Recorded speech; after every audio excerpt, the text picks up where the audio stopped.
Hey y'all, it's Jordan here today. And so I thought we should talk about layering dubstep drums.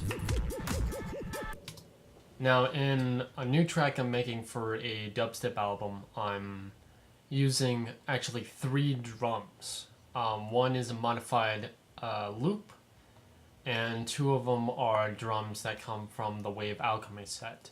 Now the Wave Alchemy have a bunch of free samples that you can go to their website and register for free and then download the free samples. So I thought today we should talk about layering dubstep drums, and so I'll guide you through on how to make drums 1 and 2 and EQing them to get them very punchy. So have a listen to the very first stages of my... Actually, I'll just drop you down on the main so you can have a better understanding of drums 1, 2, and 3. And I'll solo them and break them apart. So have a listen.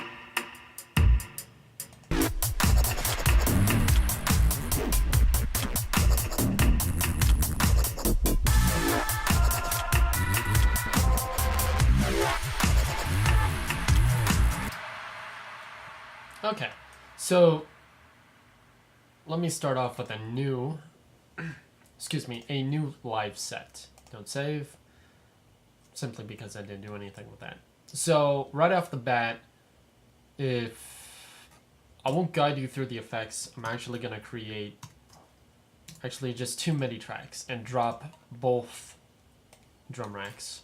Just click, hold Alt, and drag it to the other one to create a copy. Okay, so for our first drum rack, we're actually going to, right off the bat, just drop a standard compressor. Doesn't have to be a preset. And our reverb and saturator. Now, if I go back to my free samples, I'll go for club kicks. And, of course, I can't hear any because I didn't change these. So you want a very punchy kick, so I'll use free kicks 01, number 5,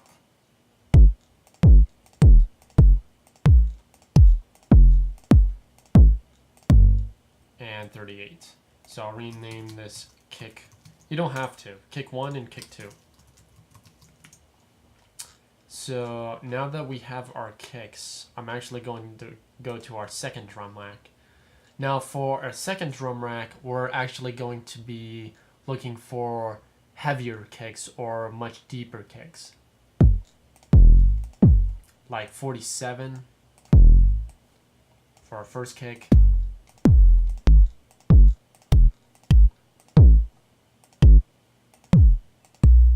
And 74 for our second kick.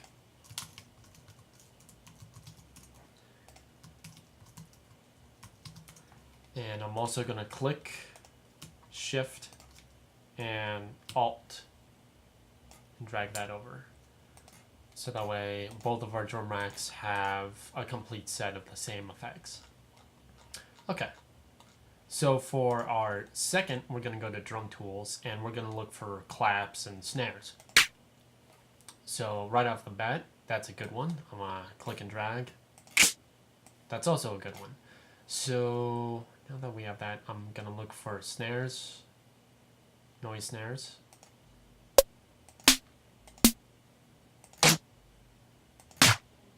This rope snare is good, and this thin layer. So I'm going to rename this as clap 1, clap 2, snare 1, and snare 2. Now for our second drum rack, we're going to do the same thing. We're going to find 2 claps.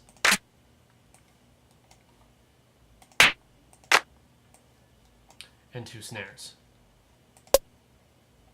They can even be very cheesy because they give a different aspect to the sound itself.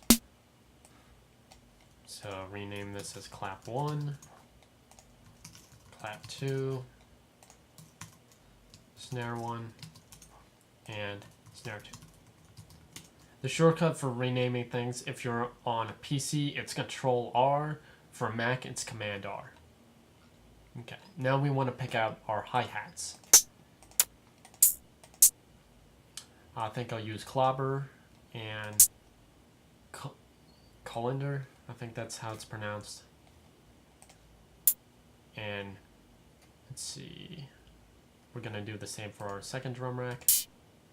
Minimal noise.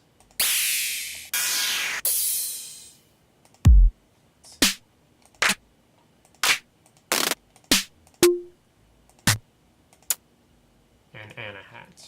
So for our first one, we name this as hat 1, hat 2, and I think I listened to, crash cymbal. I'm just gonna drag over Cypher, drop that in D2, call this crash 1. For our second drum rack, rename these hat 1, hat 2. I'll just drop huge noise. Sorry, huge noise for the second one. Rename this as crash 1. Now it's very important to stay very organized with your drums, because as soon as you go and double click and create a clip and go into the piano roll, it makes things a lot easier for organizing. I'm actually gonna make this 4 bars to the floor, so that way we have a decent amount of room to work with. Set this to 1/4. Okay, so what I want to do I always say right off the bat, is go into our, I think this is chain list. I actually like to call this devices, but they're a chain. I like to group all my kicks, Command G or Control G, group all my claps and snares together, and hats and crashes. Now I'm going to rename these chains kicks, clap / snare, and hats. So for our kicks, we're going to drop in an auto filter, and let me double click, just click and drag that. Click, drag, and hold Alt on each one of these chains. Kicks, you want to have a high pass, but make sure it goes about to 40 Hertz. For our second claps and snares, actually, you know what, set that to 100 Hertz, so that way when we add subs and much lower basses to this, it creates the room for them right here. So claps and snares, we want to get about 300 or so Hertz. And hats, for the high pass filter, we're gonna get about 1 kilohertz. Or as close as you can get it. So now that we have our drums EQ'd, I'm actually going to do the same for the second drum rack. So stay with me and I'll be right back. And we're back. So just did the exact same thing over to the second drum rack. So for our first drums, what I actually like to do is go into all of my sounds. Let me drag down this piano roll so we can see. I like to go into all my sounds and find a dubstep loop and actually pull these from a lot of different sources. I have about 1 terabyte of samples, and I like to chop them up and use them for my own good. But a good source is prime loops or producer loops. Those two are really great. So for prime loops, I'm gonna go into, let's see, Dubstep producer, go into beats, and drum loops 140.